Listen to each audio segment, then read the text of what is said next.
Hi friends, నేను మీ అరుణ్. మీరు చూస్తున్నారు కింగ్స్ టెక్ ఇన్ తెలుగు. చాలామంది నిన్న పే స్లిప్ గురించి ఎక్స్ప్లెయిన్ చేయమని అడుగుతున్నారు. సో మీకు స్క్రీన్ మీద కనిపిస్తుంది కదా, ఇదైతే బీపీఎం పే స్లిప్ అనమాట. సో ఒకసారి దీంట్లో మనం క్లియర్గా చూద్దాం. సో ఏదైతే ఎంతెంత వస్తుంది, లైక్ డిడక్షన్స్ ఏమున్నాయి అంటే కటింగ్స్ ఏమున్నాయని చూద్దాం. సో టోటల్గా పే ఎంత వస్తుంది చూద్దాం. సో ఫస్ట్ మనం ఇక్కడ చూసుకున్నట్టయితే మనకి టీఆర్ కంటిన్యూటీ అలవెన్స్ అని కనపడుతుంది కదా, మీకు రౌండ్ చేసి చూపిస్తున్నాను. సో ఇది వచ్చరికి మనకి బేసిక్ పే అనమాట. సో ముందు మనం చెప్పుకున్నట్లే మనకి బీపీఎమ్స్కి 12,000 బేసిక్ పే ఉంటుంది. సో అందులో 50% సెకండ్ కనిపిస్తుంది కదా మనకి ఇక్కడ. సో సెకండ్ కనిపిస్తే మనకి 50% అనమాట. అందులో అంటే 6,360. ఓకే, ఈ 6,360 అనేది మనకి డిఆర్ఎస్ అలవెన్స్ అనమాట. సో ఈ డిఆర్ఎస్ అలవెన్స్ గురించి మనం మాట్లాడుకున్నట్టయితే సో బేసిక్ పేలు 50% ఉంటుంది. బట్ ఎవరైతే ఇక్కడ మా ఫ్రెండ్ పే స్లిప్ నేను చూపిస్తున్నానో సో అతనికి 6 months ప్లస్ ఎక్స్పీరియన్స్ ఉంది. సో డిఏ కొంచెం పెరుగుంటుంది. అంటే 12,000లో 50% అంటే 6,000 అవుతుంది. సో 6,000తో పాటు మన డిఏ కొంచెం ఇంక్రిమెంట్ అయింది కాబట్టి సో పైన 360 యాడ్ అయింది అనమాట. సో ఇది డిఆర్ఎస్ అలవెన్స్ అంటాం. నెక్స్ట్ వచ్చరికి థర్డ్ది 500 రూపీస్ మీకు ఆఫీస్ మెయింటెనెన్స్ అలవెన్స్ కనపడుతుంది కదా.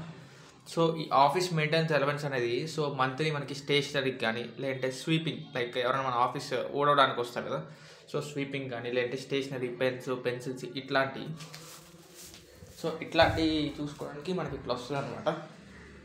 సో ఇదైతే మనకి ఈ 500 రూపీస్ ఆఫీస్ మెయింటెనెన్స్ అలవెన్స్ అనమాట. నెక్స్ట్ చూసినట్టయితే మనకి ఇక్కడ ఒకటి కనిపిస్తుంది కంబైన్డ్ డ్యూటీ అలవెన్స్ అని చెప్పేసి 1,170 రూపీస్ మనకి క్రెడిట్ అవుతుంది కదా. సో ఈ కంబైన్డ్ డ్యూటీ అలవెన్స్ అంటే ఏం లేదు. సో ఫర్ ఎగ్జాంపుల్ మీరే బీపీఎం అండ్ మీకు ఏ బీపీఎం లేకపోతే లెటర్స్ డిస్ట్రిబ్యూషన్ కూడా మీరే చేసుకోవాలి. సో అట్లా లెటర్స్ డిస్ట్రిబ్యూషన్ కూడా మీరే చేసుకోవాలి కాబట్టి సో మీకు లెటర్స్ డిస్ట్రిబ్యూట్ చేసినందుకు ఎక్స్ట్రా, సో ఇది ఎక్స్ట్రా 1,170 అనేది మీకు కంబైన్డ్ డ్యూటీ అలవెన్స్ కింద ఇస్తారనమాట పర్ మంత్. మీరు లెటర్ డెలివరీ చేసినందుకు ఓన్లీ ఇఫ్ మీకు ఏ బీపీఎం లేకపోతే. ఓకేనా. సో టోటల్గా మీకు వచ్చేది 20,300 అనమాట. సో 20,300 మీకు వస్తుంది. అండ్ దీంట్లో డిడక్షన్స్ ఏమైనా చూద్దాం. సో డిడక్షన్స్ అంటే కటింగ్స్ ఏమైనా చూద్దాం. సో ఫస్ట్ ఇట్ సైడ్ ఉంది కదా, సో ఇట్ సైడ్ ఉంది కటింగ్స్ అనమాట మొత్తం. ఓకేనా. సో ఈ కటింగ్స్లో మనం ఫస్ట్ చూసినట్టే 300 అనేది మనకి కాంట్రిబ్యూషన్ అని ఉంటుంది అనమాట. ప్రతి మంత్ మనకి 300 కాంట్రిబ్యూట్ చేయాలి. లైక్ మనం జీడిఎస్ వర్కర్స్ కాబట్టి సో మన జీడిఎస్కి సంబంధించిన కాంట్రిబ్యూషన్ ఒక 300 అనమాట. నెక్స్ట్ పోస్టల్ రిలీఫ్ ఫండ్ అని చెప్పేసి ఒకటి ఉంటుంది. సో ఈ పోస్టల్ రిలీఫ్ ఫండ్ కింద 60 రూపీస్ అనేది కట్ అవుతుంది. అండ్ నెక్స్ట్ ఈ థర్డ్ వన్ వచ్చేసరికి పిఎల్ఐ ప్రీమియం. సో ఈ పిఎల్ఐ ప్రీమియం అనేది ఎట్లా అంటే, పిఎల్ఐ అంటే పోస్టల్ లైఫ్ ఇన్సూరెన్స్. సో మనం బయట ఇన్సూరెన్స్లు చేస్తూ ఉంటాం కదా, ఎల్ఐసి లాంటి వాటిలో. సో అట్లాగే పోస్ట్ ఆఫీస్కి సంబంధించిన ఒక ఇన్సూరెన్స్ స్కీమ్ ఉంటుంది అనమాట, పోస్టల్ లైఫ్ ఇన్సూరెన్స్ చెప్పి. సో ఇందులో నేను డెడికేటెడ్ వీడియో చేస్తాను.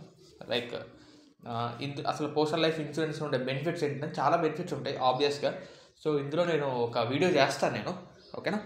సో ఈ వీడియోలో చూసుకుందాం మనం.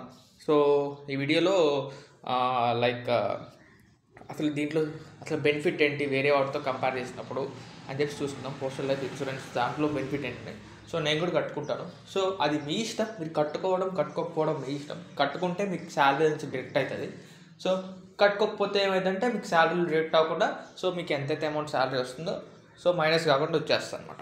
సో అట్లా ఉంటుంది అనమాట. దీనికి సంబంధించి ఇదనమాట పే స్లిప్ అయితే. సో ఇవన్నీ డిడక్షన్ అయిపోయిన తర్వాత మనకి టేక్ హోమ్ వచ్చేసరికి 14,483 రూపాయలు.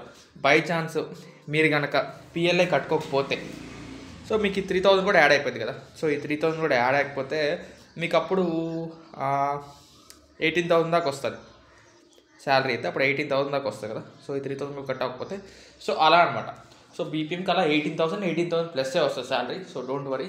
సో బేసిక్గా కొత్తగా జాయిన్ అయిన బీపీఎంస్కి అయితే 18,000 basic pay and 6,000 DRS allowance plus 500 office maintenance allowance, మొత్తం 18,500 అనేది మనకి పైన లెక్కే క్రెడిట్ అవుతుంది అనమాట. బై ఛాన్స్ మీకు ఏబీపీఎం లేకపోతే ఇంకొక 1,170 అడిషనల్గా క్రెడిట్ అవుతుంది. సో ఈ వీడియో మీకు నచ్చినట్టయితే లైక్ ఏబీపీఎం పే స్లిప్ కూడా మీకు వీడియో చేసి చెప్పమంటే తప్పకుండా చెప్తాను. సో ఇదనమాట. సో మన ఛానల్ ఇంకా సబ్స్క్రైబ్ చేసుకోండి. Thank you for watching this video.